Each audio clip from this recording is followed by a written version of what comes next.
Hello everyone. इस video में हम इंटरफेरेंस ऑफ लाइट पढ़ेंगे, जो कि लाइट के वेव नेचर से इसको एक्सप्लेन किया जाता है। और उसके बाद हम इसी का एक एक्सपेरिमेंट पढ़ेंगे, यंग्स डबल स्लिट एक्सपेरिमेंट। तो पहले देखते हैं कि इंटरफेरेंस ऑफ लाइट क्या होता है। लास्ट वीडियो में हमने सुपरपोजिशन के बारे में पढ़ा था कि वहाँ पे कब कंस्ट्रक्टिव सुपरपोजिशन होता है, कब डिस्ट्रक्टिव सुपरपोजिशन होता है, और कोहेरेंट सोर्सेज क्या होते हैं। और दो अलग अलग सोर्सेज कभी भी कोहेरेंट नहीं हो सकते थे, ये हमने लास्ट वीडियो में पढ़ा था। अब उन्हीं कोहेरेंट सोर्सेज से और वही कंस्ट्रक्टिव और डिस्ट्रक्टिव सुपरपोजिशन से जो है इंटरफेरेंस फिनोमिना को एक्सप्लेन किया जाता है। तो ये ऐसे डायग्राम से इसको रिप्रेजेंट करते हैं। इसमें क्या होता है, एक सोर्स होता है। अब इसमें दो कोहेरेंट सोर्सेज लेने होते हैं जिनकी अपनी अपनी वेव फ्रंट्स होती हैं, और फिर ये क्या करती है, सुपर इम्पोज करती हैं। तो जहां पे एक जैसी मिलेंगे, जैसे कहीं पे क्रेस्ट क्रेस्ट मिला, ट्रफ ट्रफ मिला, क्रेस्ट क्रेस्ट मिला, ट्रफ ट्रफ मिला, तो वहां पे क्या बनेगा, कंस्ट्रक्टिव सुपरपोजिशन होगा और एक ब्राइट फ्रिंज मिलेगी। ऐसे ही अगर उल्टा हो रहा है, एक क्रेस्ट और ट्रफ मिल रहा है, फिर एक क्रेस्ट और ट्रफ मिल रहा है, तो वहां पे डिस्ट्रक्टिव सुपरपोजिशन होता है और वहां पे डार्क फ्रिंज मिलती है। और इसी फिनोमिना को, यही कंस्ट्रक्टिव सुपरपोजिशन और डिस्ट्रक्टिव सुपरपोजिशन से जो ब्राइट और डार्क फ्रिंजेस मिलती हैं कोहेरेंट सोर्सेज से, उस फिनोमिना को बोलते हैं interference of light. Interference of light wave is the phenomena in which two light waves from coherent sources are superimposed to give dark and bright fringes। इसमें क्या होता है, अब दो अलग अलग सोर्सेज से तो कोहेरेंट सोर्स हो नहीं सकते, तो इसमें क्या करते हैं, एक अलग से एक सोर्स लेते हैं। ये सोर्स जो है अपनी वेव फ्रंट भेजता है ऐसे, इस तरीके से इस सोर्स से वेव फ्रंट्स जाएंगी। तो ये यहाँ पे पहुंच गई। यहाँ पे दो स्लिट्स होती हैं, दो ओपनिंग्स होंगी, एक S1 है, एक S2 है।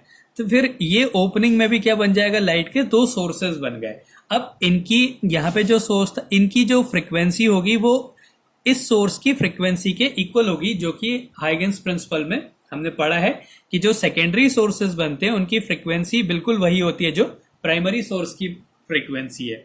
तो ये जो दो सोर्सेज हो गए, अब ये कोहेरेंट सोर्सेज है। तो ये क्या करेंगे, अपने क्रेस्ट ट्रफ ऐसे बनाएंगे। फिर क्या होगा, एक जगह पे ये क्रेस्ट मिल रहा है और ये ट्रफ मिल रहा है, ये क्रेस्ट मिल रहा है, ये ट्रफ मिल रहा है, ये क्रेस्ट मिल रहा है, ये ट्रफ मिल रहा है। तो ये क्या हुआ, हर जगह पे डिस्ट्रक्टिव सुपरपोजिशन हो रहा है। तो यहाँ पे एक स्क्रीन अगर हम रख दें तो वहां पे हमें एक डार्क स्पॉट मिलेगा, एक डार्क फ्रिंज मिलेगी। ऐसे ही इसके सेंटर पे हमेशा क्या होगा, या तो क्रेस्ट क्रेस्ट मिलेंगे या ट्रफ ट्रफ मिलेंगे। एक जैसी लाइट्स जो है हमेशा मिलेंगी। तो ये दोनों सेम है, ये दोनों सेम है, ये दोनों सेम है और ये दोनों सेम है। तो क्या होगा, यहाँ पे हमेशा कंस्ट्रक्टिव सुपरपोजिशन होता है। तो यहाँ पे क्या होगी, ब्राइट फ्रिंज मिलेगी। तो ऐसे क्या होता है कि स्क्रीन में हमें ब्राइट डार्क फ्रिंजेस मिलती हैं, और इसी फिनोमिना को बोलते हैं इंटरफेरेंस ऑफ लाइट। ये लाइट के वेव नेचर को लेके प्रूफ किया गया हुआ है। अब इसका एक्सपेरिमेंट है कि ये ब्राइट फ्रिंज की क्या विड्थ क्या होगी, कितनी डिस्टेंस पे ये ब्राइट फ्रिंज मिलेगी। तो उसके लिए यंग्स ने एक एक्सपेरिमेंट किया, जो कि था यंग्स डबल स्लिट एक्सपेरिमेंट। अब हम इस एक्सपेरिमेंट के बारे में पढ़ेंगे। तो यंग्स ने क्या करा, दो स्लिट्स ली, एक S1 एक S2। यहाँ पे एक सोर्स होगा जिससे ये दोनों कोहेरेंट सोर्सेज बन गए।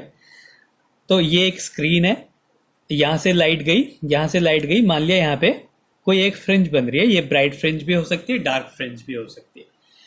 ये इस स्लिट के मिडिल पॉइंट से, ये पॉइंट C है, ये जो है S1 और S2 से इक्वल डिस्टेंस पे होगा।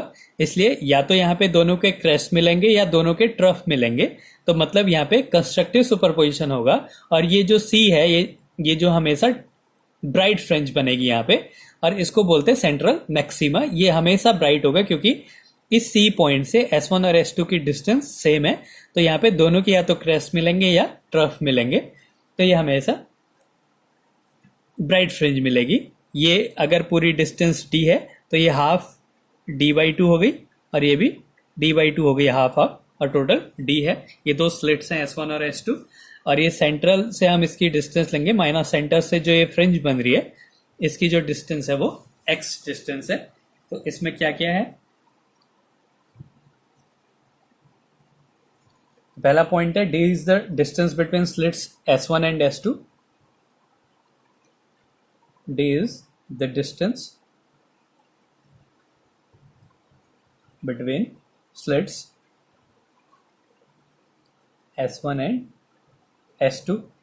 अगला पॉइंट क्या है? ये जो कैपिटल D है ये डिस्टेंस है किसकी? स्लिट्स और स्क्रीन के बीच के डिस्टेंस है. D is the distance between source to screen. Source से स्क्रीन की जो डिस्टेंस है ऐसे ले ले रहे हैं, ये कैपिटल D है. और क्या है? C is the point equidistant from S1 and S2. C is the point equidistant from S1 and S2 such that waves reach there at same phase. तो इससे क्या मिलेगा? Therefore, C is a bright point. इसलिए C क्या है? Bright point है और called central maxima.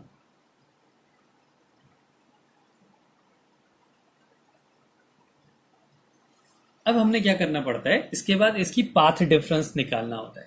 फिर वो एक्सपेरिमेंटली प्रूफ है कि अगर पाथ डिफरेंस n लैम्डा के इक्वल है तो हमेशा ब्राइट फ्रिंज मिलेगी, और 2n-1 लैम्डा बाई 2 के इक्वल है तो हमेशा डार्क फ्रिंज मिलेगी.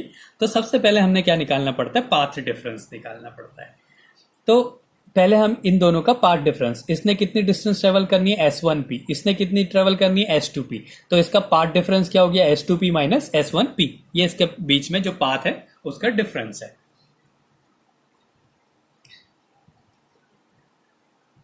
Path length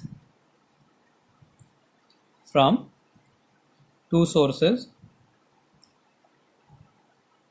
is S1p and S2p. दोनों सोर्सेज से जो पाथ लेंथ है वो क्या होगी? S1p माइन और S2p है, और इसलिए पाथ डिफरेंस क्या होगा? Therefore path difference equals to S2p. ये बड़ा है तो S2p माइनस S1p. अब हमने इसकी वैल्यू निकालनी है, S2p माइनस S1p की वैल्यू. तो हम पहले एक ट्राइंगल ले लेते हैं, S1MP. ये राइट एंगल ट्राइंगल है, in right angle triangle S1MP. तो ये हाइपोटेनस हो गया. तो हाइपोटेनस का square equals to base square plus perpendicular square. तो इससे क्या मिलेगा हमें?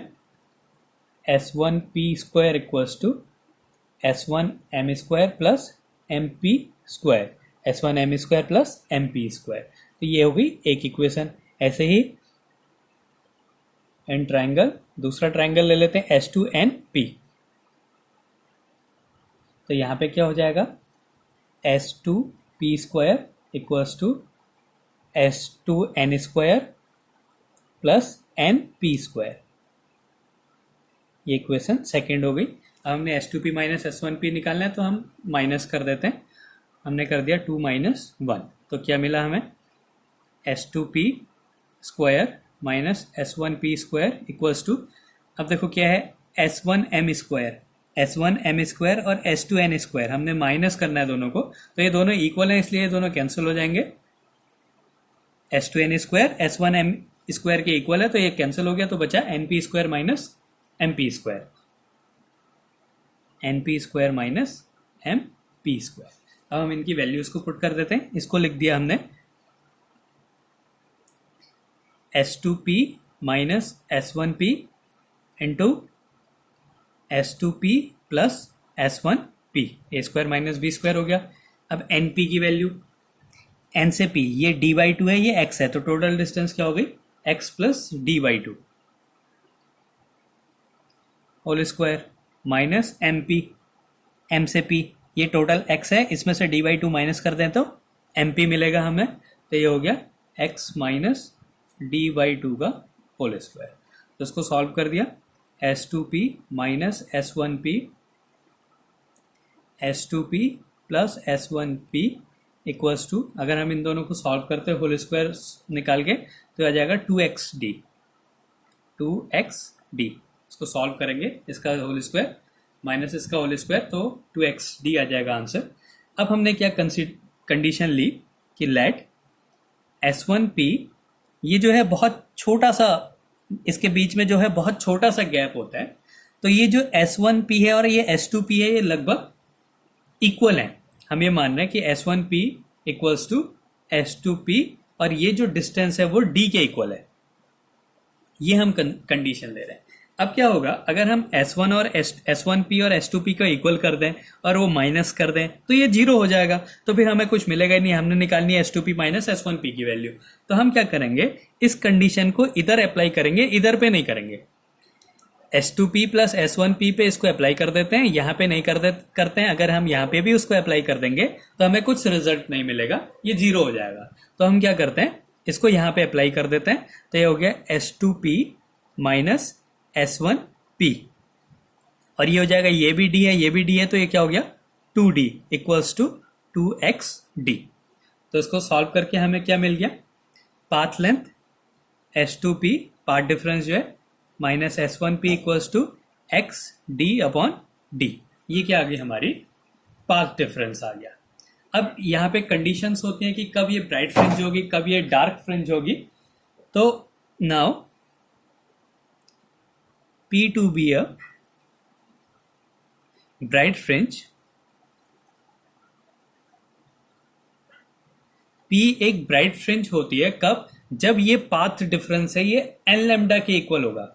When P to be a bright fringe, S2P minus S1P जो इसका पाथ डिफरेंस है ये किसके इक्वल होना चाहिए, n लैम्डा के इक्वल होना चाहिए। ये हमने याद रखना पड़ता है, ये एक्सपेरिमेंटली प्रूफ है कि अगर इसका पार्ट डिफरेंस n लैम्डा होता है तो ये हमेशा ब्राइट फ्रिंज मिलेगी। हम P पॉइंट के लिए मान रहे हैं, तो P को हमने पहले ब्राइट फ्रिंज लिया, तो ब्राइट फ्रिंज कब होगा, जब वो उनका पार्ट डिफरेंस n लैम्डा होगा। तो हमने S2P माइनस S1P की वैल्यू निकाल रखी है, तो हो गया XD upon D equals to n lambda. तो हम यहाँ से x की वैल्यू निकाल देंगे, x इक्वल्स टू क्या मिला, n lambda D upon D। तो ये मिल गई हमें ब्राइट फ्रिंजेस की डिस्टेंस x की वैल्यू। हम यहाँ पे पहली ब्राइट फ्रिंज के लिए निकालना है तो n इक्वल्स टू 1 रख देंगे, दूसरी ब्राइट के लिए n इक्वल्स टू 2 रख देंगे। तो इस तरीके से हम ब्राइट फ्रिंज की वैल्यू निकाल सकते हैं। तो for first bright fringe,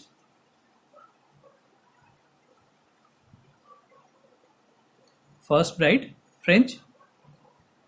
bright fringe का क्या हो जाएगा, n की वैल्यू 1 हो जाएगी। तो यहां से क्या मिलेगा, x1 equals to lambda d upon t। तो ये क्या हो गई, फर्स्ट ब्राइट फ्रिंज मिल गई हमें, लैम्डा d अपॉन d। तो ये फर्स्ट ब्राइट फ्रिंज को हम ऐसे निकाल सकते हैं, सेकेंड ब्राइट भी निकाल सकते हैं। अब ये तो था ब्राइट फ्रिंज के लिए। अब P अगर डार्क फ्रिंज है, P to be a dark fringe, अगर P एक डार्क फ्रिंज है, तो डार्क फ्रिंज है तो क्या होगा, तब क्या होगा, इसका जो पार्ट डिफरेंस है S2P माइनस S1P ये होना चाहिए 2n माइनस 1 लैम्डा बाई 2 के इक्वल। अगर पार्ट डिफरेंस n लैम्डा के इक्वल होता है, अगर पार्ट डिफरेंस n लैम्डा के इक्वल होता है तो कैसी फ्रिंज मिलेगी, ब्राइट फ्रिंज मिलेगी। अगर path difference 2n minus 1 lambda by 2 के इक्वल होता है तो कैसी फ्रिंज मिलेगी, डार्क फ्रिंज मिलेगी। तो S2P माइनस S1P की वैल्यू क्या है, XD अपॉन D, ये आ रहा था हमारा path difference, XD upon D equals to 2n minus 1 lambda upon 2। तो यहां से फिर हम x की वैल्यू निकाल देते हैं, तो x इक्वल्स टू क्या मिलेगा, 2n minus 1 lambda d upon 2d। ये आ गया डार्क फ्रिंज। तो फर्स्ट डार्क फ्रिंज के लिए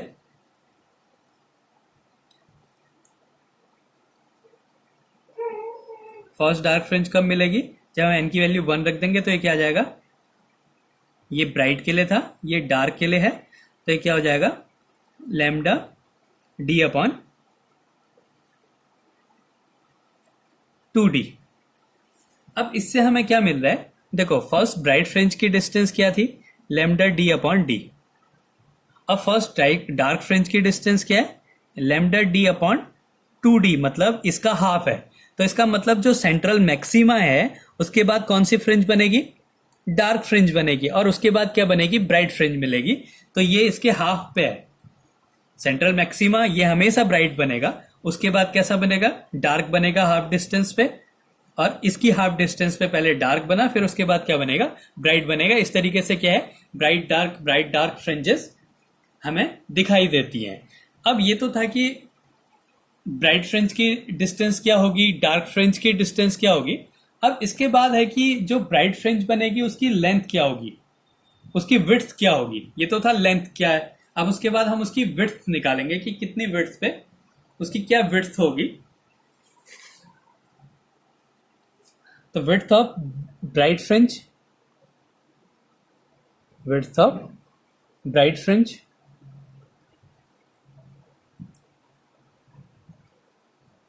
ब्राइट फ्रिंज की विड्थ कैसे होगी? अब हमने एक ब्राइट फ्रिंज की विड्थ निकालनी है, तो वो ब्राइट फ्रिंज किसके बीच में बन रही है? दो डार्क फ्रिंज के।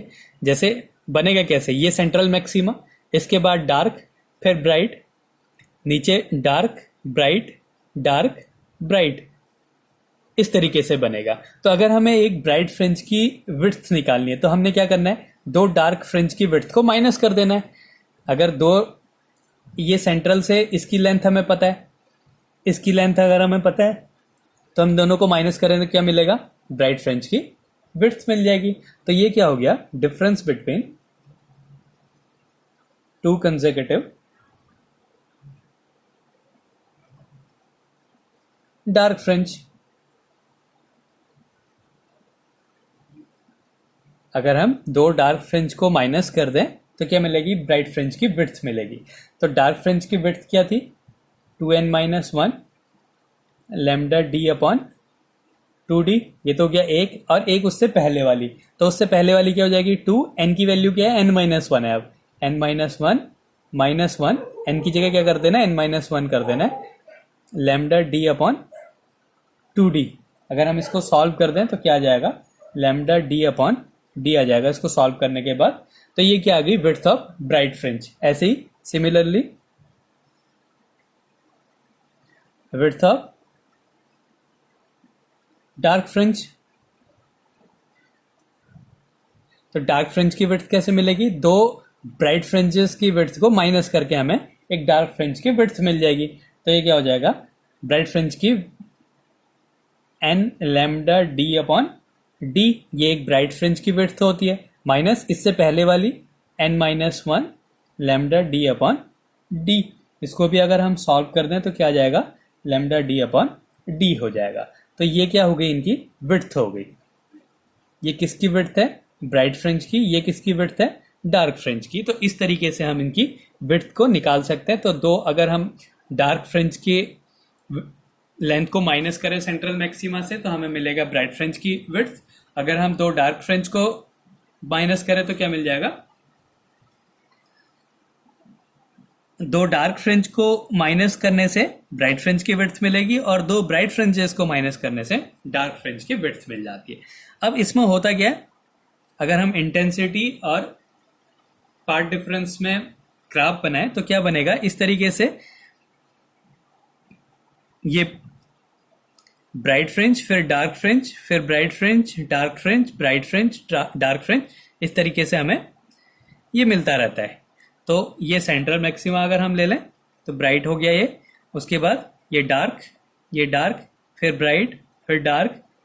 अगर हम इस साइड लें, ये हम सेंट्रल ले रहे हैं, ये डार्क, फिर ब्राइट, फिर डार्क, फिर ब्राइट। इस तरीके से ये इंटरफेरेंस पैटर्न हमें दिखाई देता है। ये इसकी इंटेंसिटी और ये पार्ट डिफरेंस अलग अलग लेंथ के लिए हम इसको ले रहे हैं। तो ये था हमारा इंटरफेरेंस ऑफ लाइट।